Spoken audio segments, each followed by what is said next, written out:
Okay, first of all, Dr. David, it's certainly great to have you back on the show.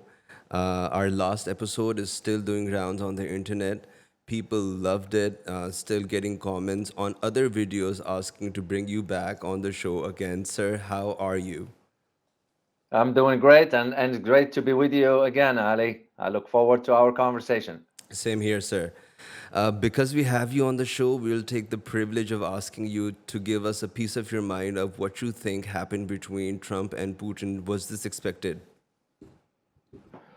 Well, sure, the summit between the Russian President Vladimir Putin and Donald Trump took place in Anchorage, in Alaska, as many know. I am not surprised at the outcome. I kind of argued this before that. Don't expect anything to change because, for a simple reason, the Russians have their red line, sort of their objective, another word.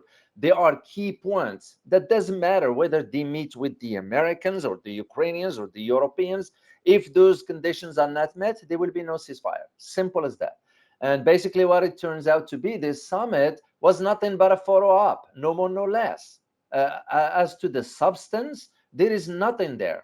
So the Russians are going to keep going with what they are doing regarding their strategies. They're moving methodically. I mean, let's just be honest about it. So, to those who are familiar with history, tell me if it was any other major power that defeated the Russian Empire throughout its history.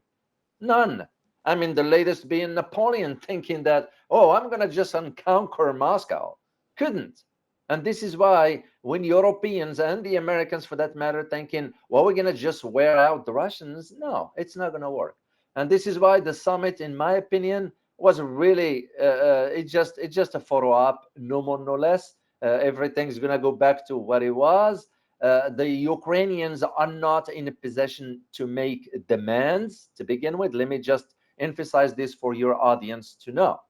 The decision for this peace regarding the Ukraine Russia conflict does not lie with Ukraine. Let me just say this forward. The decision will be based in Washington and Brussels, no more, no less. So Uh, that's the way I see the summit. That's why it didn't amount to anything whatsoever. did Russia had something to win on the table, coming to the U.S., meeting Trump, and showing the world that they are actually not, as you say, secluded or boycotted? Well, you raised a good point. And again, like the saying goes, in international relations, context matters. The optics of it, that here is the American president rolling the red carpet to the Russian president and met with him under this kind of circumstances, to me, it's a win for the Russians.